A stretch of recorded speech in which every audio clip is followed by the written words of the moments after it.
Welcome, everyone, to the Holstein House podcast. I'm the West Virginia woman, Robin, of RobinHolstein.com and Holstein House, where my guests get a great night's sleep at a fair rate plus breakfast. This is a podcast that looks at society and culture issues affecting families in West Virginia and the United States, from food preparation and storage, gardening, home repairs, current events, and more. We'll go around the table and back in 60 minutes or less. So let's hang out and talk a while.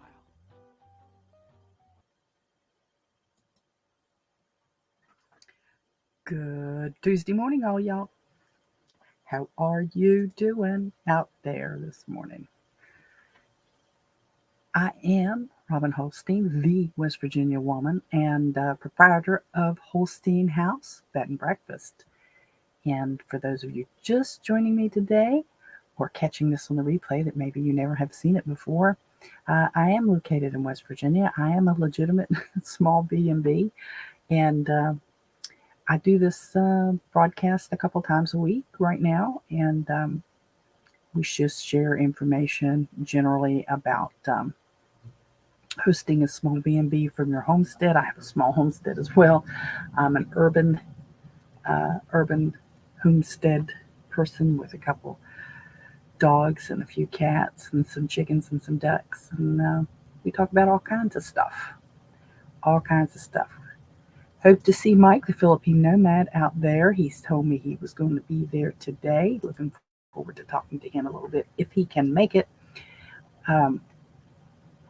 He's been trying to dodge some wet weather down there in the Philippines, and haven't heard from him in a while, but hope to talk to him soon.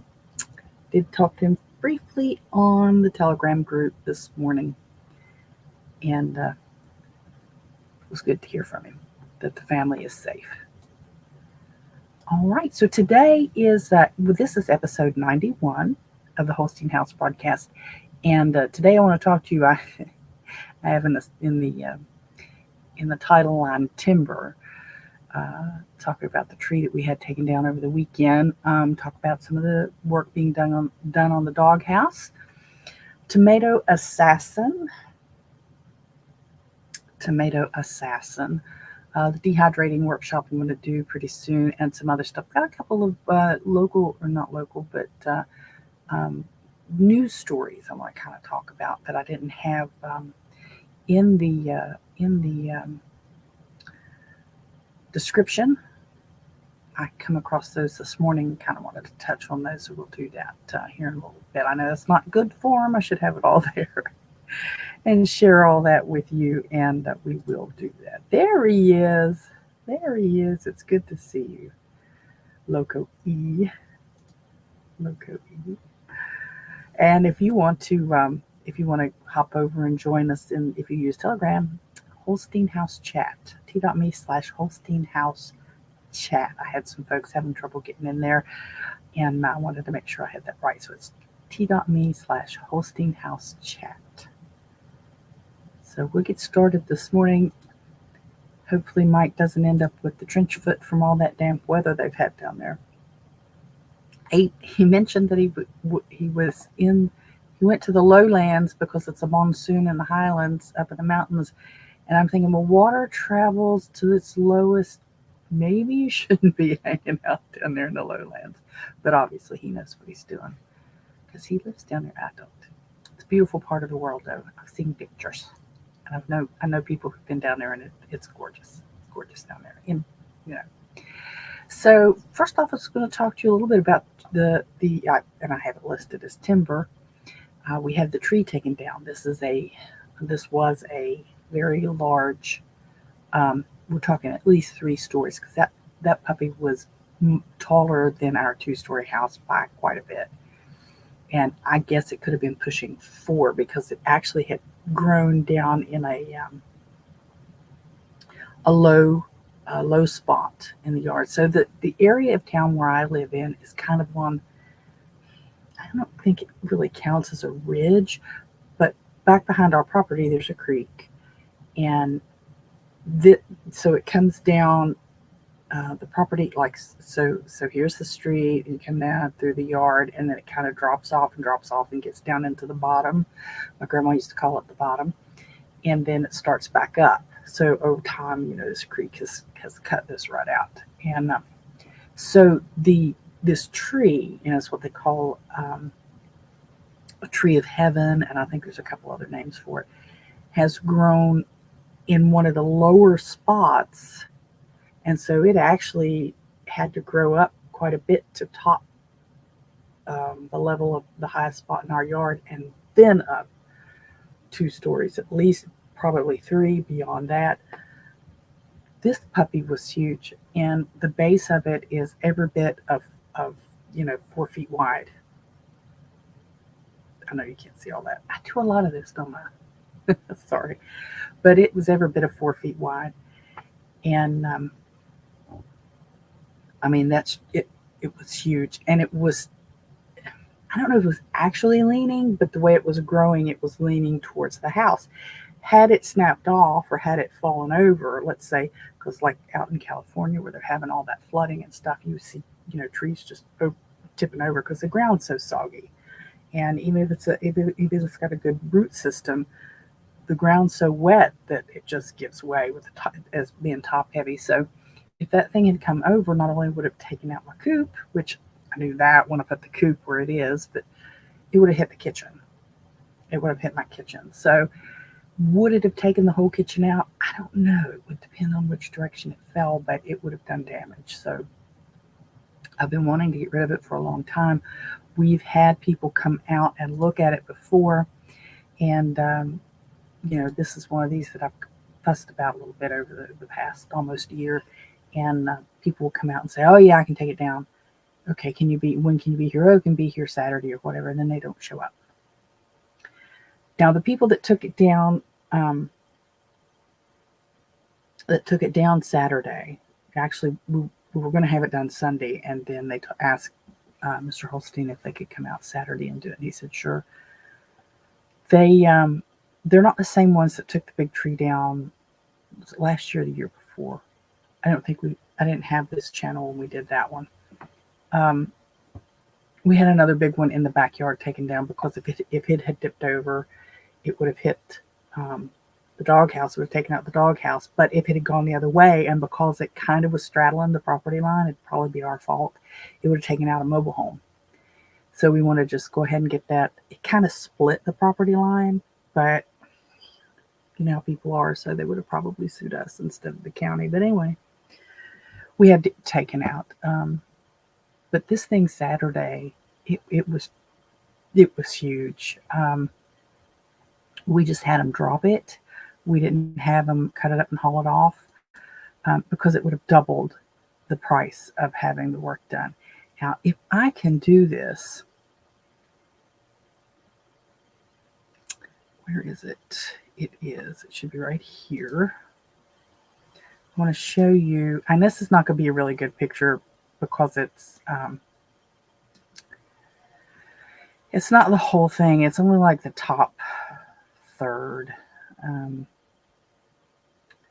of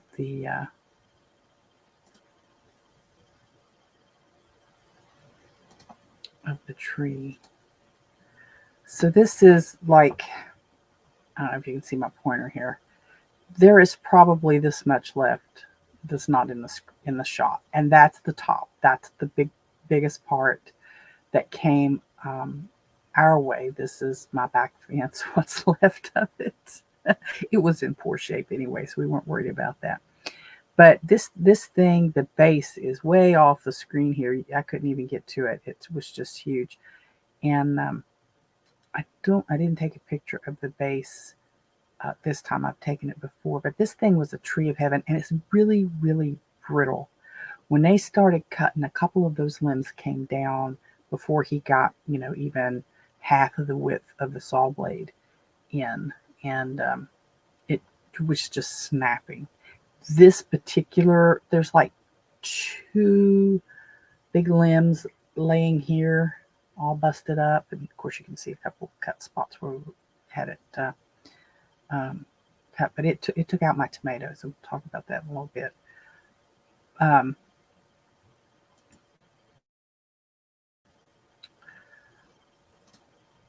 let me get back to me. Just me. It shook the whole house when it hit the ground. When they and just about every cut, I was looking out the kitchen window or outside. There was a couple cuts I went outside and watched them. And the guy that was in that tree, I mean, he was just swinging around like a monkey. It was hysterical. I don't know if I can share the video off of that. I did video the guy. I slipped and videoed him. I didn't ask him. No, where's the video? I had it on the phone. It should be all right here. Darn, it's not there. I don't know if that's just the photos. Let me see if I can find that video real quick before I really would like to share with you, see this guy, and it'll give you a better perspective. I should have thought this through a little better. It'll give you a better perspective of the size of this crazy thing. Let me get to my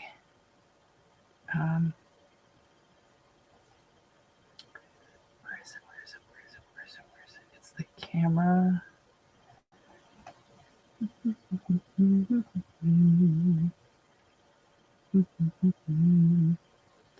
Where's the, darn it. I love how I think about this stuff at the last minute and then I don't have everything ready. I know you guys love it too because you're so understanding. Oh, darn it. Come on. It should be, where's my,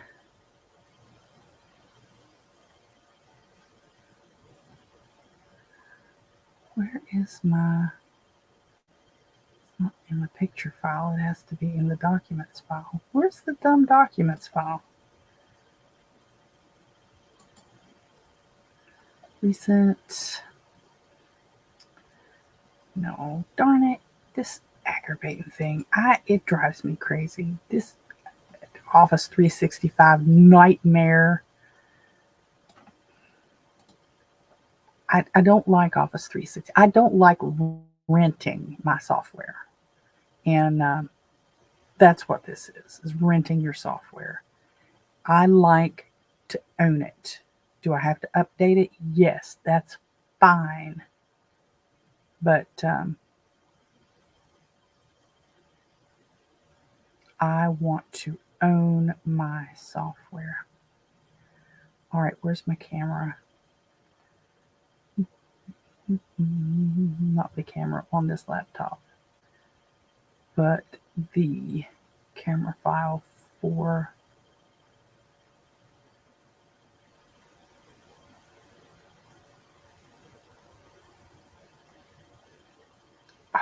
this is annoying. I'm probably looking right past it. Well, I'm not going to fool with it. If I can find, I'll show you Friday because I just don't want to spend the time going through here. It should be a photo or a picture file and a folder, and they're not here. That's personal.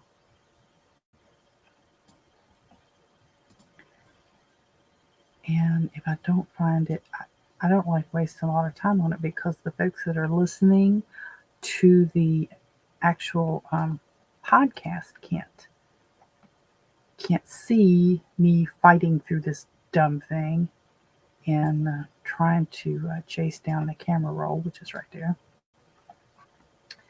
And then they get frustrated and they listen. All right, I found the camera roll.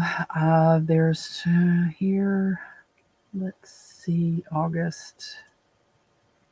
Here, is it going to show me the videos? I think it might.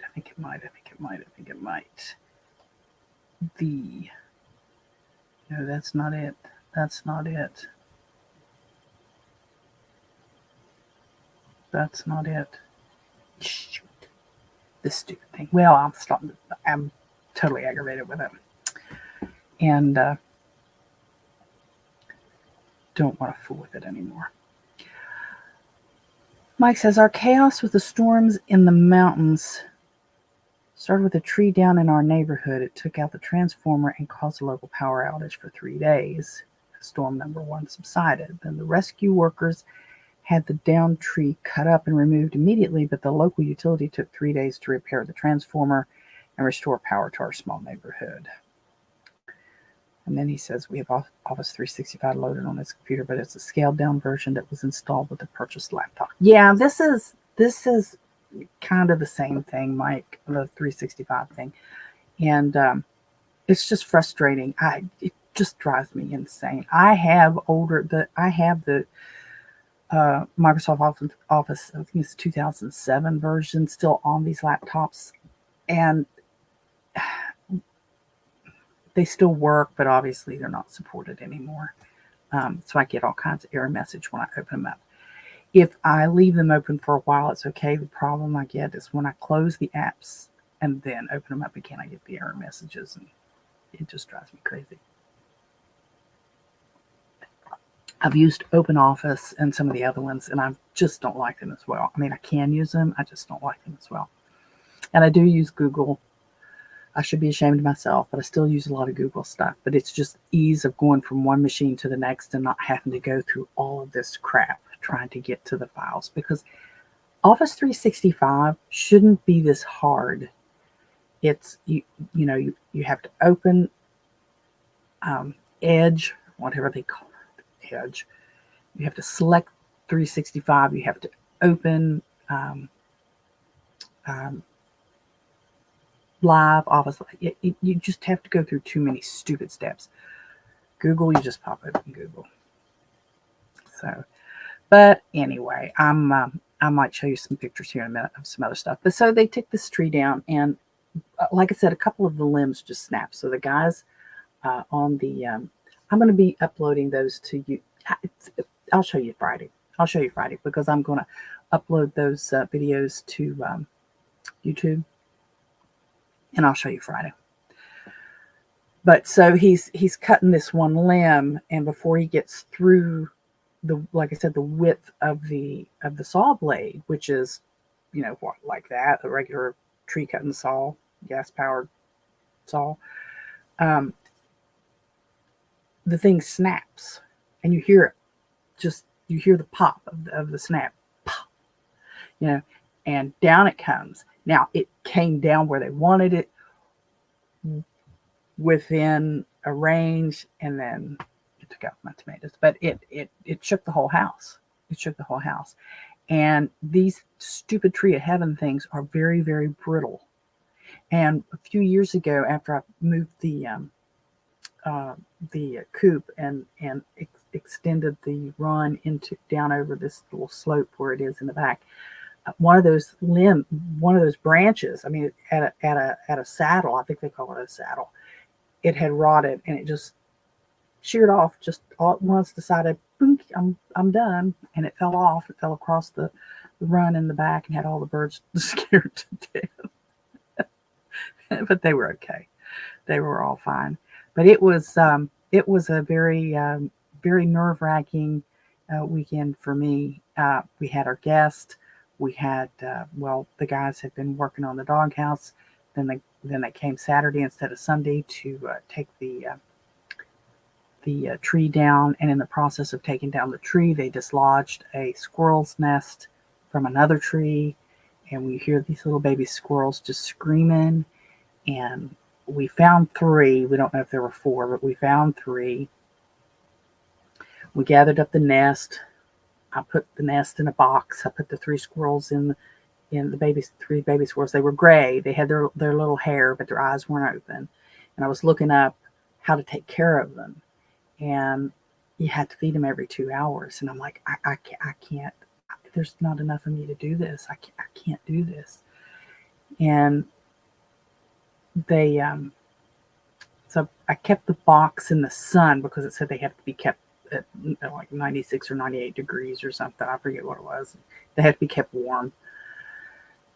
And after all the tree cutting and everything was done, Mr. Holstein put a 20-foot ladder up against the tree we think it came out of, and he put it up as high as we could get it in the box. And I saw the mom squirrel, I guess it was the mama squirrel, hopping the tops of the trees and, looking for that nest. And I don't know if she ever found it. I don't want to know.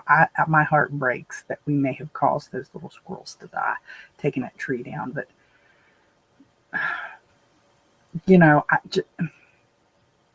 as hard as I am about some things, when it comes to animals, I'm very, very tenderhearted, especially the wild ones that don't have any clue what's going on. These three little, but I don't know that she went back to the nest. I know she was looking for it, and I know I read that they will go back, but we completely dislodged the nest, so it wasn't in the same place at all. And I don't know. I don't know. I don't know. But we'll try to make it up to her some way. I told Miss Holstein we need to build some squirrel nest box things and put up back there to make up for it. But it just breaks my heart when stuff like that happens because I can't take care of them. There's no way. And there would have been, I don't know of anybody to reach out to who might try to take care of them. And it was just, we hadn't seen any squirrel to know that there was a nest, and much less two squirrel, that there could be babies. So it was upsetting. It was upsetting. And the young man that came and stayed, he showed up about the time we figured out, oh my gosh, here's the squirrels, here's the nest. I'm putting a box together. He's asking questions about going for hikes locally. And I've got these squirrel and the dogs. Betty, the dog, was just losing her mind over the sound of the saw and those limbs crashing. She's a very nervous dog. Bob doesn't care, but she's a very nervous. And so it was a high stress weekend, although it was stuff we wanted to get done. So Mike says, oh, I despise Microsoft OS, all versions, too many updates and crashes. I've been using Linux for the last 3 years, but my old laptop's Linux froze up and I haven't repaired it. Now back to Microsoft. Yeah, see, I'm not tech savvy enough to install and keep Linux updated. I tried to use some open source stuff in the past. I just can't. I just have too much going on to take care of all of it. I unfortunately, if I'm going to use it, I'm a good user, and I've said this before. I can put gas in the car, I can check the oil, I can check the tires, and I can drive it.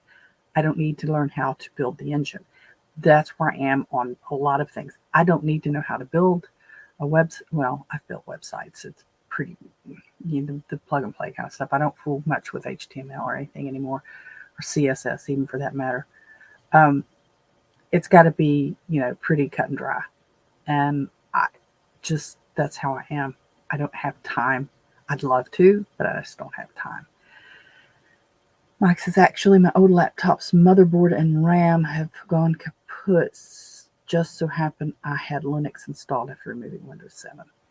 Yeah, and my father-in-law, he does this for work. He's still working at 83. He works I think he's working for the county government now, county schools in the IT department. I think it's the county now. He had been working for the state. He'd worked as a contractor, and then he was working for the state. I think now he's working at the county level. But he said he probably wouldn't work. He probably will take his actual retirement this year. But he's on his feet. He won't stop. There'll be something he's doing all the time. But yeah, he's up there in age. He's in fairly good health for his age. So, but he does all that tech stuff, and I'm gonna miss having him able to keep my technology up because he's done that for me for many years. Not just me, but a lot of us in our family.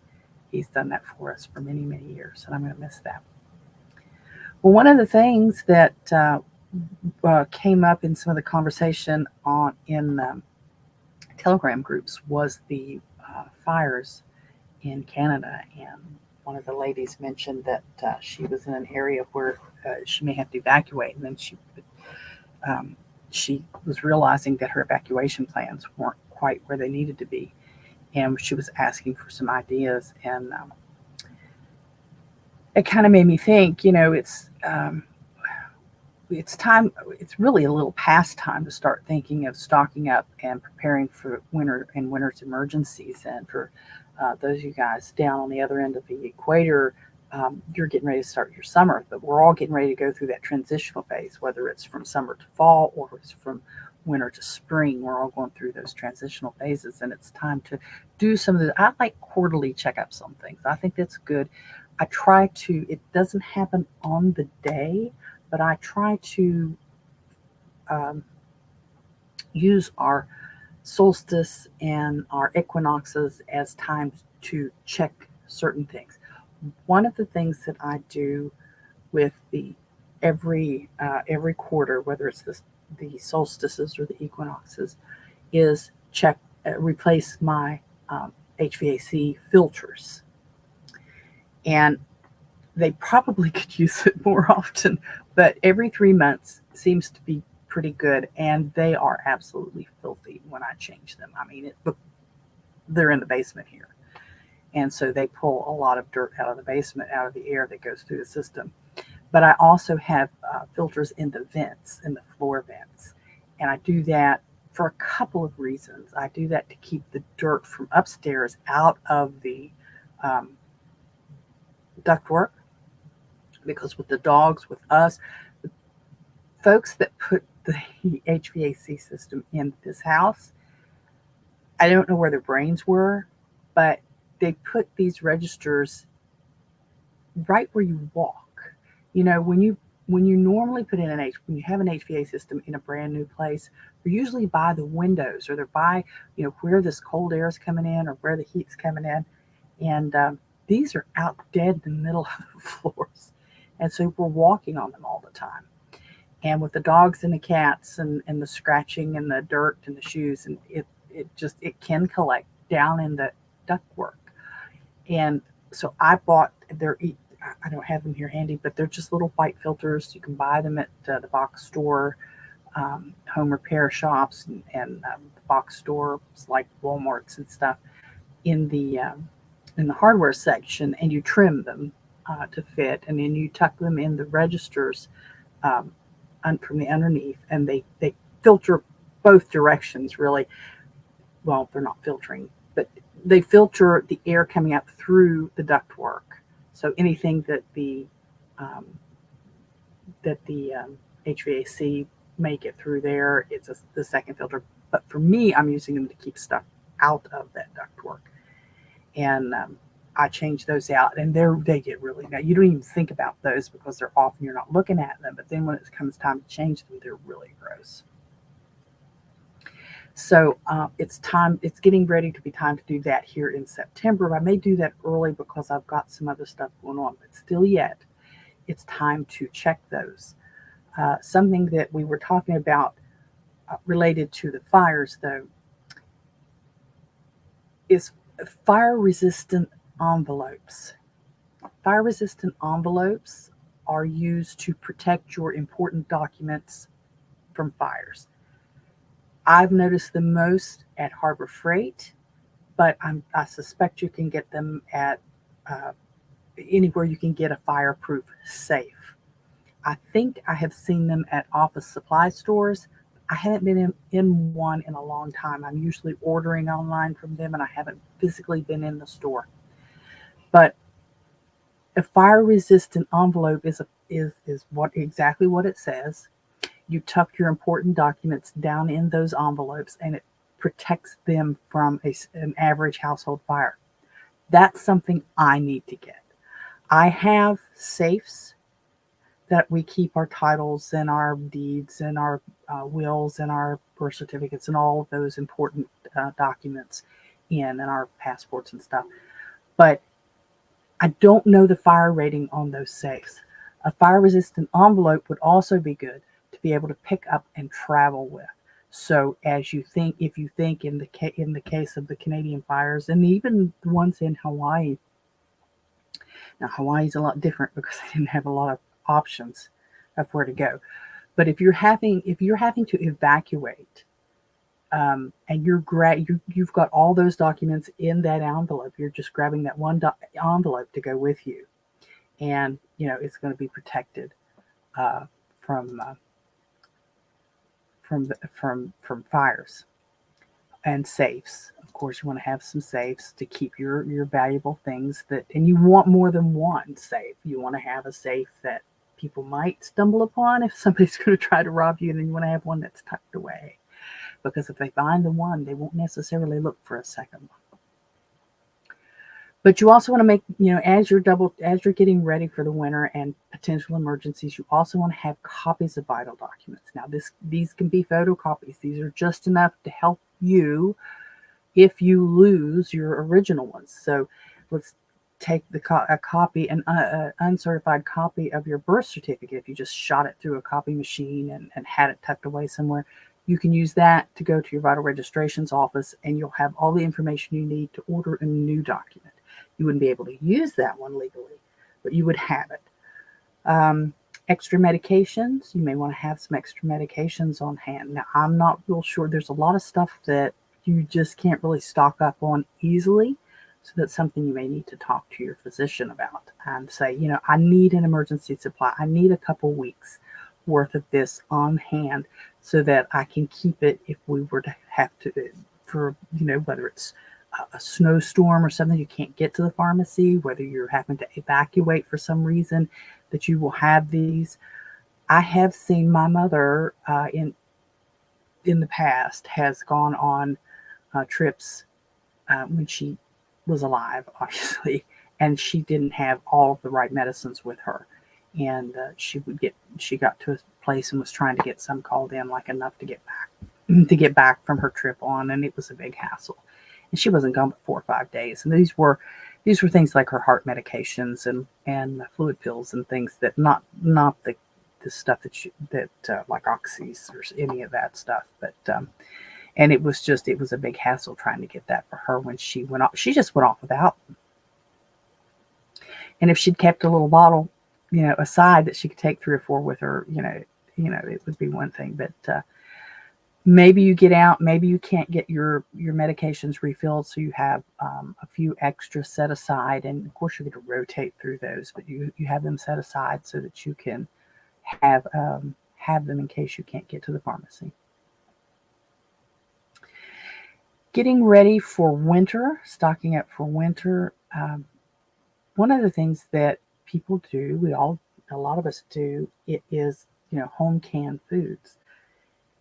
We can talk about those ad infinitum. I need to go now in this quarter and inventory my pantry, inventory my freezers, and see what all I'm short on, things that I need to rotate forward, because I have a bad habit, especially with the freezers, of not paying attention where I put things and not paying attention to what order I take them out. So I've got things in there that probably need to be used right away, but I've used stuff that I bought recently before that. So I need to work on that. Home canned meats, I do, and I brought some of these over with me. I do can meat, home canned meat. This is chicken. Those of you who follow Sutton's Days, the YouTube on Sutton's Days, she calls this ugly chicken because, when you look through the glass at what's in there, it looks pretty nasty, but it's not. When you buy it in the can, you don't see it till you crack it open. But when it's like this, it looks kind of gross sitting on the shelf, but it's not. It's not gross. It's very good. And I have a lot of these, and I need to go through and shuffle those around a little bit because I've been pulling them off out of order.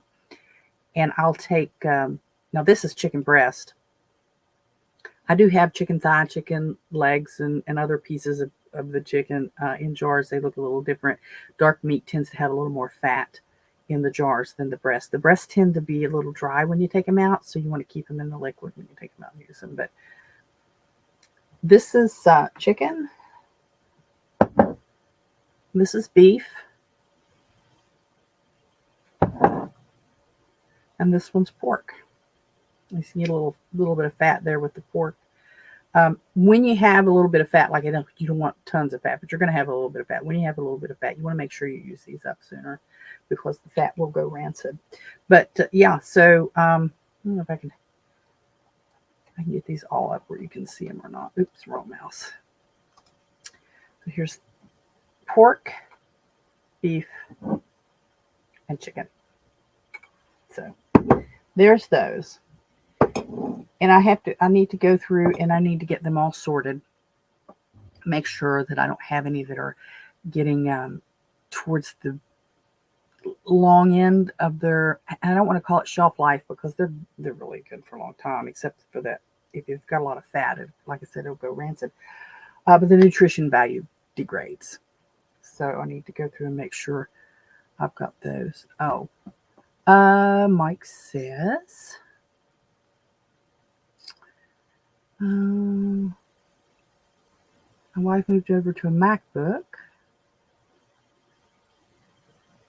Mac has no OS issues.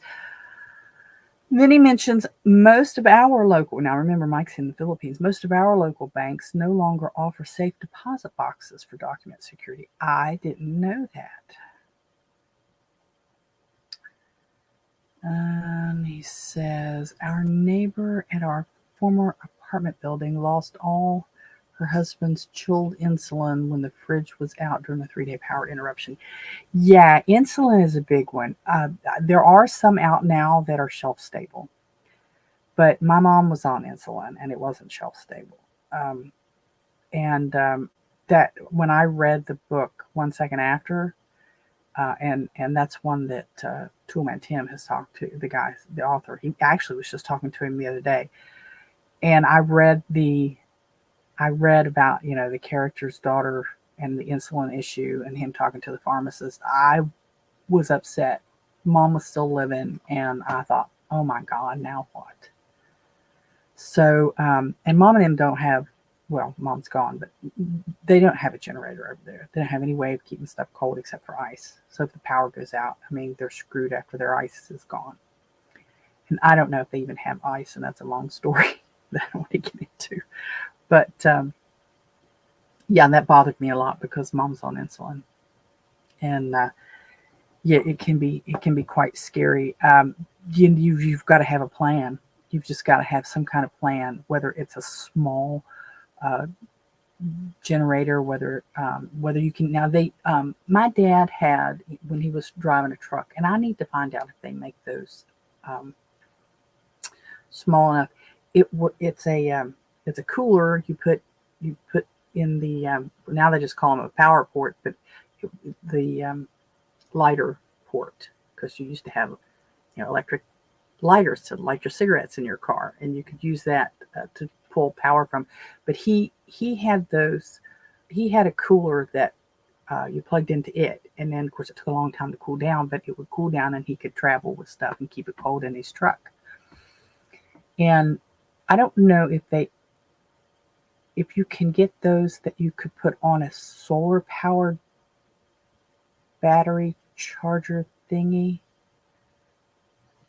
I wonder if you could do that, so that you have a small refrigerator for stuff like that to keep medications cold.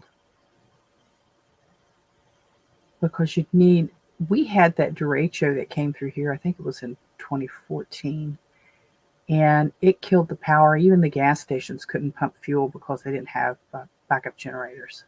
So people who were relying on gas-powered generators to keep their houses running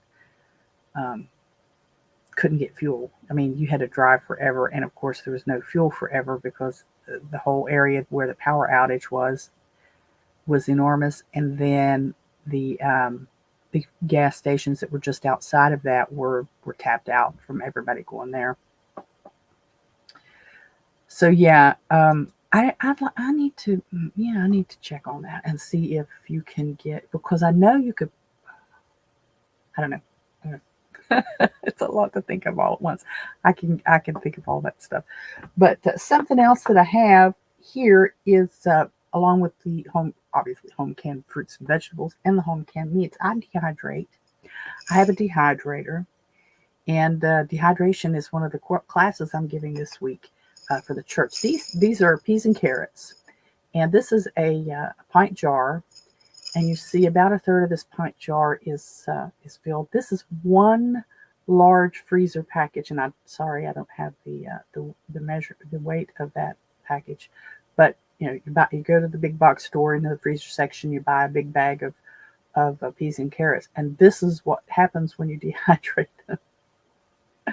This is one of the examples I'm going to show at my class next week, and I'm going to be taking my dehydrator over and showing folks it and stuff. But so I dehydrate a lot of stuff. So I have a lot of home dehydrated foods on my shelf.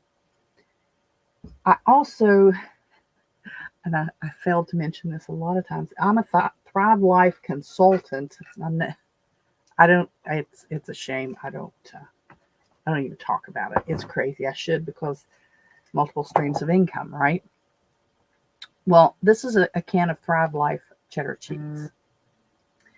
And I have this along with some other Thrive Life stuff because these are freeze-dried foods. I don't have a freeze dryer. I'm not going to buy a freeze dryer. I'll never get my money back out of a freeze dryer. And I'm not freeze drying candy and ice cream to sell to people to pay for it, because I don't want to fool with a freeze dryer. Too much hassle. But you don't dehydrate proteins like cheese. They're too high in oil. And so for most of us, that commercially done is a totally different thing. They have a whole process. It's totally different.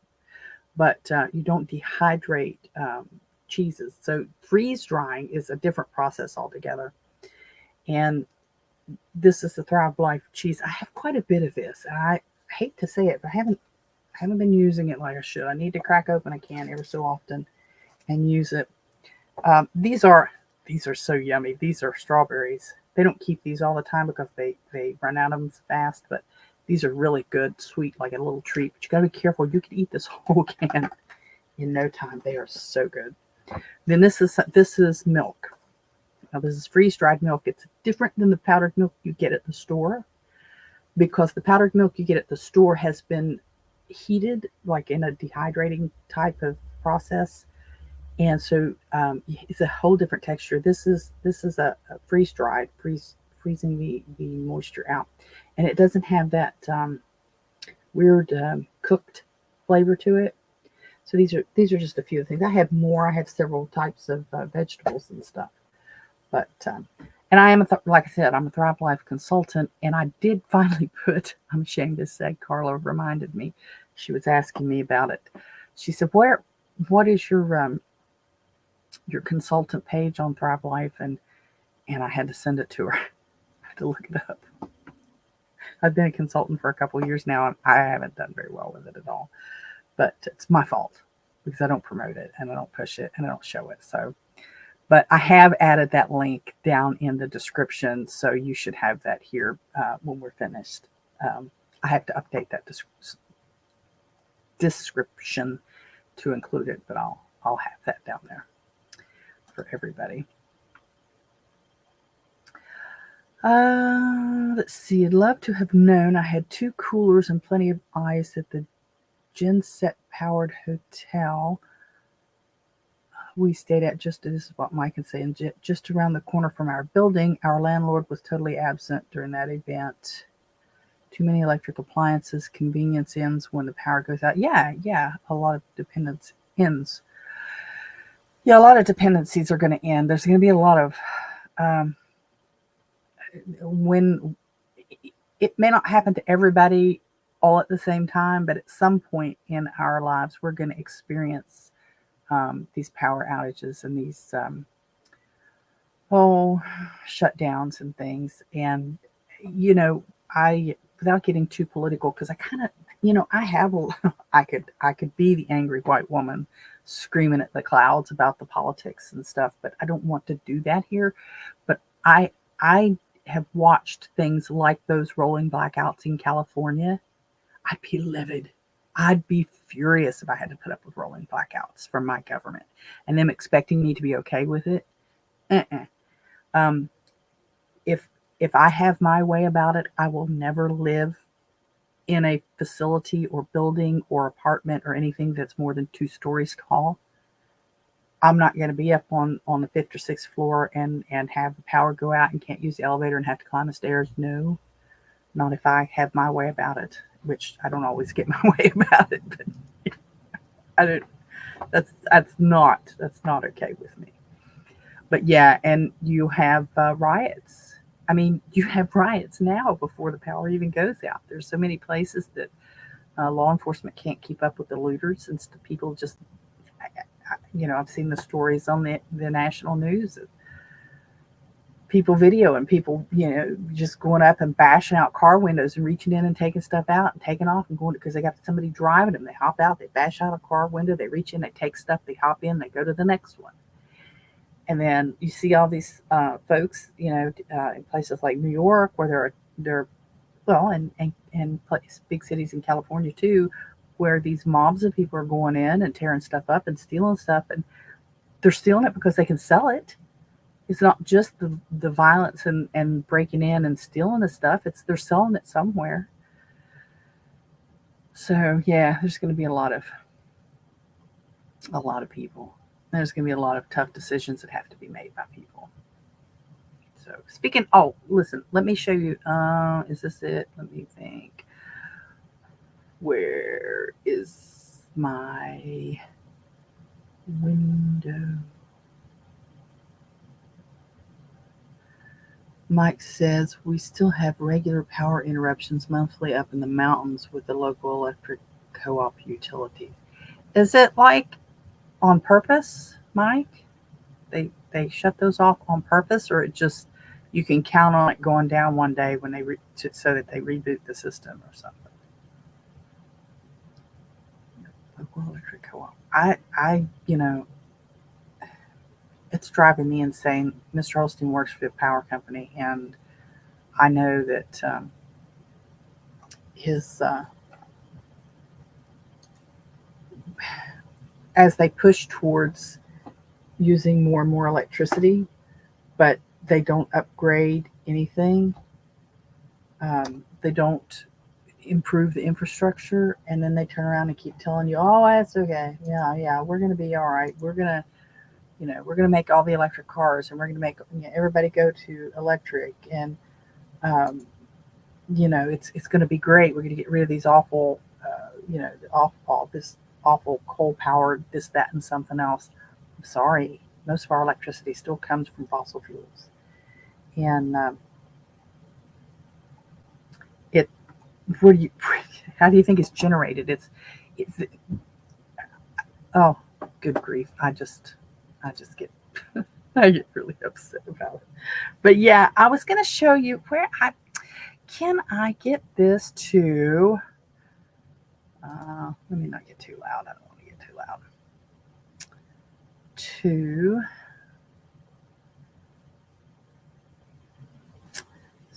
How many gnats can one person have in their house? I'd like to know. Where is... That's not what I want to share. Let me remove it. Let me stop sharing, and let me go back to sharing and see if I can do it this way. There we go. So this is the Thrive Life. I'll touch on this real quick and then I'll move on. I don't want to beat this horse, and it's not what I had planned to do anyway. The Thrive Life shop,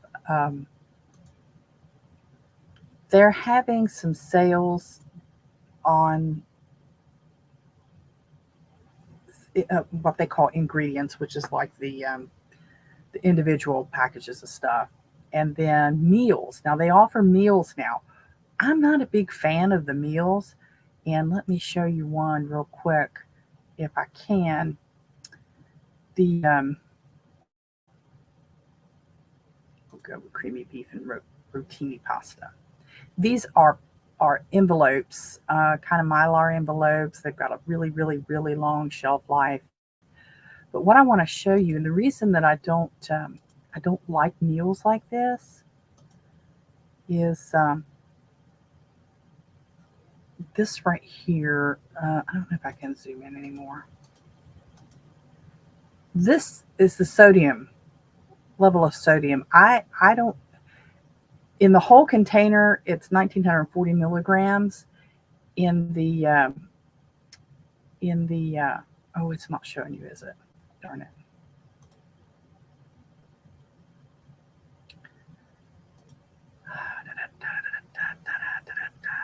Do it this way, Robin.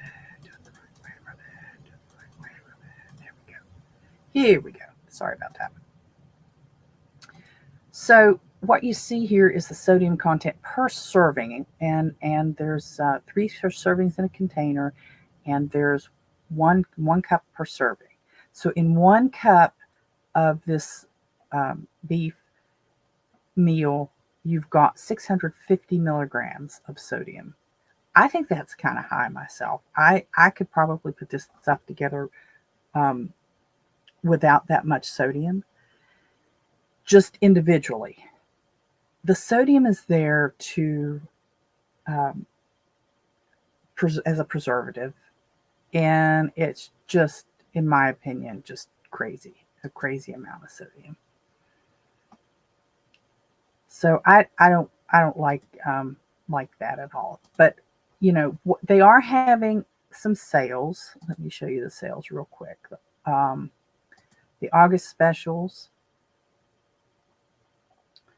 is 30% off selected items, and those selected items are their pantry can pack. And the pantry cans are the size of the things that I just showed you. Family cans are closer to a number 10 can, if you know what those industrial size cans of foods are. So if you've ever seen an industrial size can of corn or something, like you buy it for a restaurant, you might see those at the warehouse stores and stuff if you ever shop there. Those are those giant cans. Now, once you open those, you know, any of these that you open, you start cutting the shelf life on. You've got about a year to use them. Before the moisture and stuff, unless you put them in something else and vacuum seal them, then you can extend that a little bit, but you're not going to get much life out of it.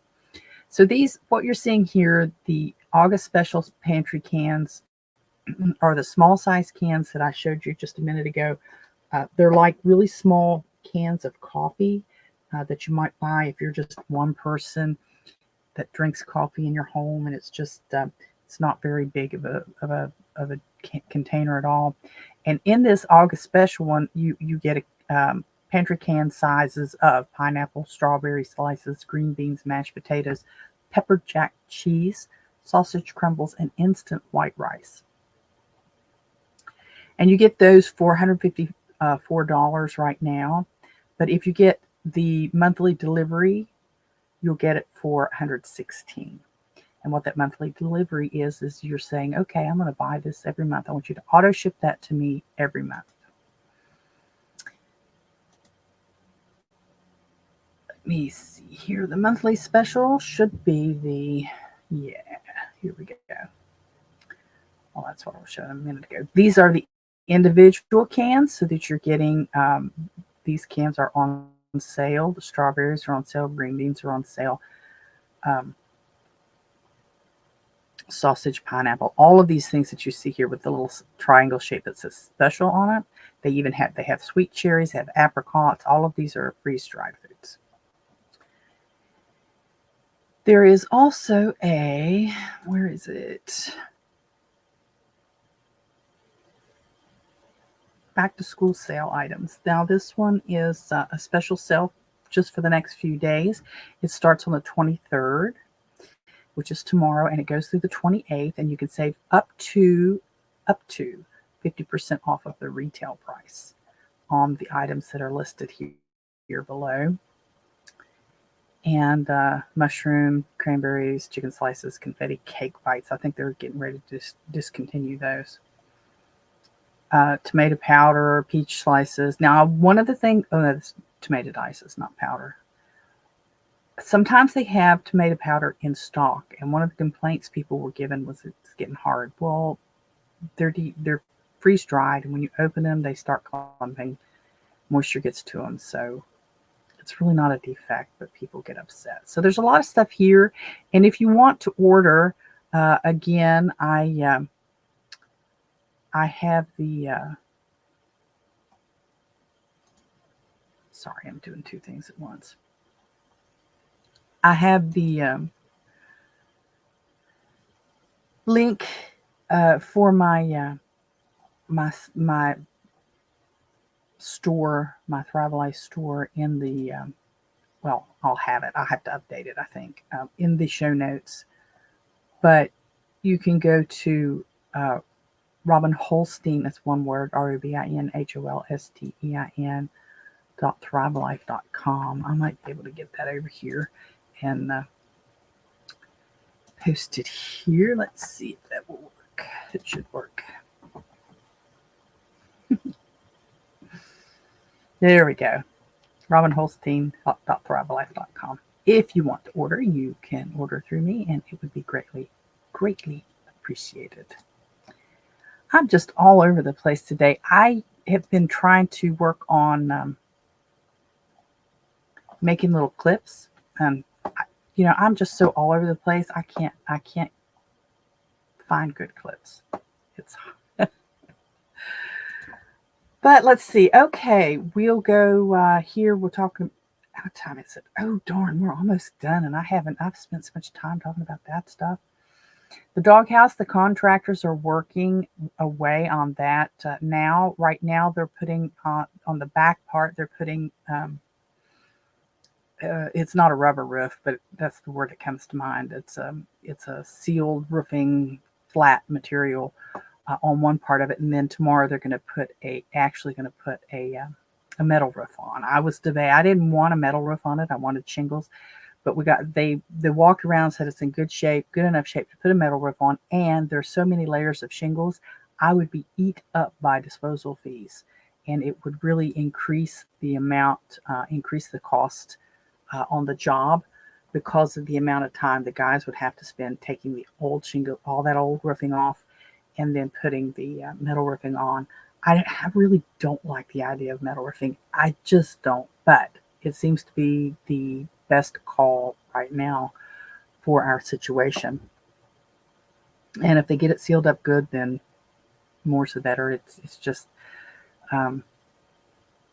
it'll last a long time, and we won't have to fool with it. I just hope that roof's in good enough shape for it. But it's underway. So we got the tree down. We got the doghouse under roof. We're still waiting on Dad's notice for his heart cath. We haven't gotten that letter yet. As so far as I know, it could have come today. But Dad said the last one he had, it seemed to take a couple months, which sounds kind of strange. But we don't have any guests this weekend, so far as I know.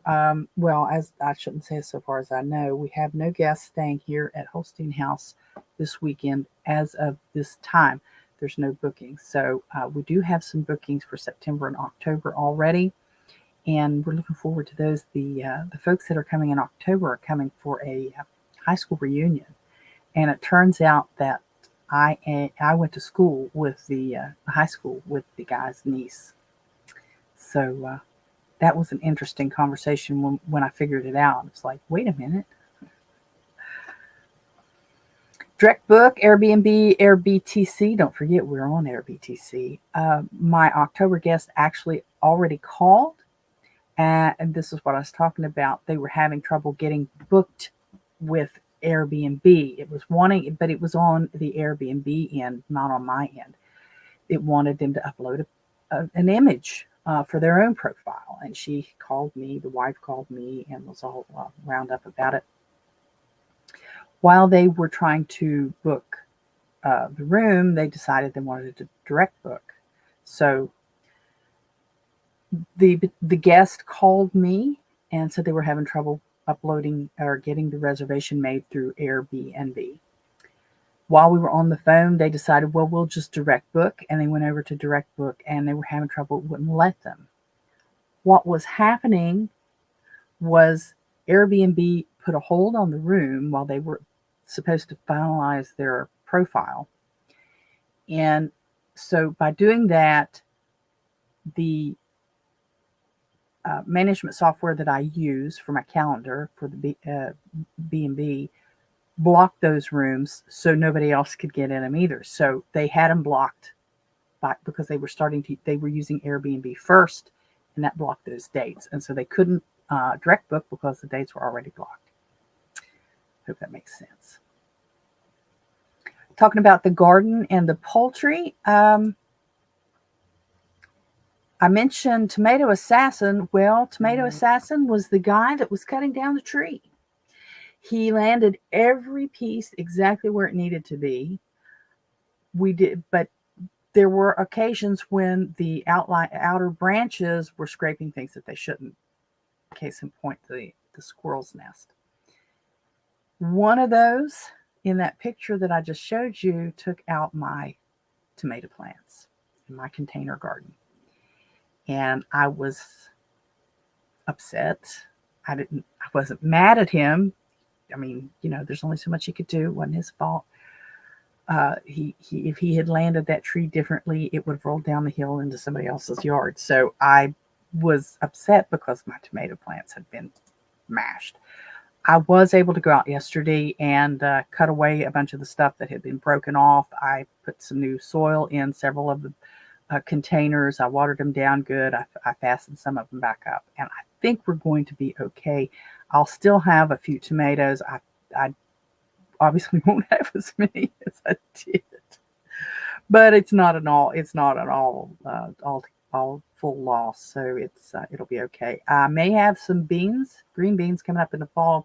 Some of you guys know that my plants had been nibbled on by a groundhog and they have not produced any beans, but we do have some flowers on there. So maybe those beans will perk back up and make their way up the little pole, and maybe we may have a handful of beans before the killing frost comes through. I got some sweet potatoes planted. Not exactly the right amount of time, but I did get them planted. I'd had them for a while. They've been sitting in those little packs. And finally decided yesterday, since I was out in the yard working on the tomatoes, I just got some dirt together and got those, or soil together, and plunked those in a container. And we'll let them just sit there for a while and let them, hang out and do what they need to do. I have a greenhouse, a small greenhouse I got on sale over at the Rural King. And I think I'm going to put it on the back porch. We're at the back porch, and see if I can keep some stuff. I want to try a kitchen scrap garden. So, you can regrow a lot of kitchen foods that you buy at the store. Celery is one of the favorite ones. You put it in some water, you get some roots, you put it in some soil, and up you get some more celery.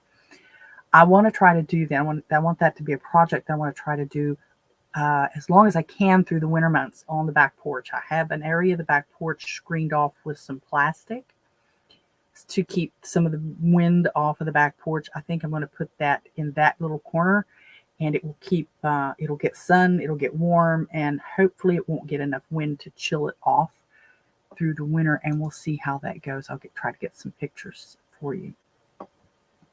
The baby ducks are 4 months old tomorrow. They're going to be 4 months old tomorrow, and the daddy is already trying to mate his little girls. In the wild, I guess it doesn't matter. They haven't begun producing any eggs yet. I've not had any disputes between the males, other than daddy duck chases the young males all the time, chases them away. And we haven't had any fights. I'm not sure what I'm going to do. I don't want the brothers mating with the sisters, and I don't want the daddy mating with the daughters. But I don't have any way of thinning that flock out or diversifying the gene pool there. I'm still trying to think that out. Maybe all of the guys will go in the freezer camp. I want to start some rabbits. I want to start raising rabbits. The problem is I'm so tender-hearted. While I don't think I would have a problem taking out the ducks, male ducks, I don't know that I can take out rabbits. And I've been reading on, the process. Rabbits actually don't sound as easy as everybody has told me. There's some issues that rabbits can have that you got to take care of that I don't know that I'm qualified to take care of. It's something that I do want to continue to look into. I just don't know that I can take them out. It's not a very pleasant way. It's not like with a chicken, you can drop it in a cone and with a hatchet, or pull its neck. I've done that. I don't like that. I think I'd rather do a cone and just chop it. But Rabbits is something totally different. You whack them in the back of the head and then you bleed them. So I don't know that I can do that. That just is, I don't, I just don't know. And if any of you guys are rabbit farmers, I don't know if you call it a rabbit farm or a rabbit ranch, or I'd love to know how you bring yourself to do that. I know John Wills over at SOE talks about he just picks them up and brains them. I just don't know that I can do that. So I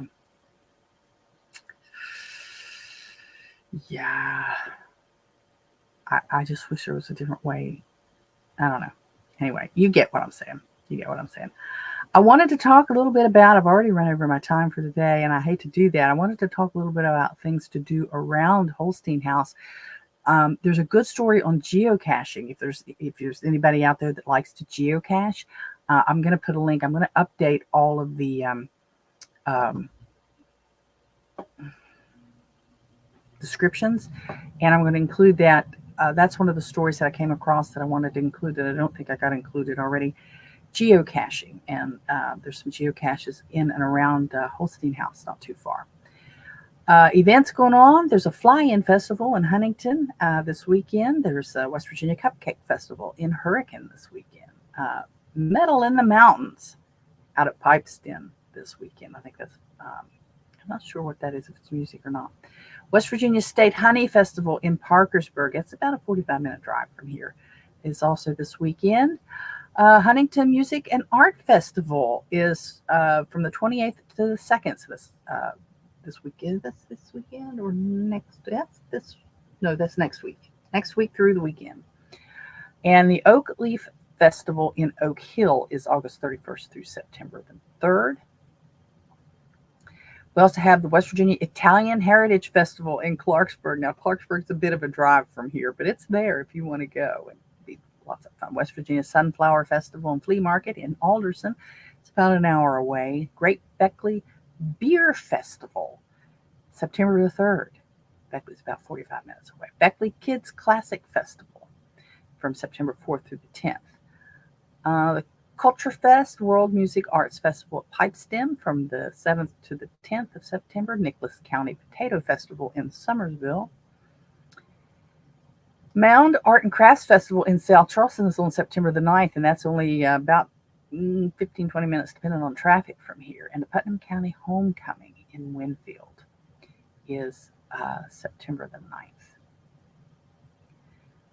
So that's going to be it for today. I'm sorry I did run over. I didn't get everything taken care of that I wanted to. It was a couple things like with the food preservation and stuff that I wanted to talk about that I added kind of at the last minute. So I did get a little off track. We do have my dehydrating workshop coming up next Wednesday, a week from tomorrow at the Diamond United Methodist Church. So if anybody's in the area and wants to do that, come on over. If you don't know how to get there, let me know. I will get word to you.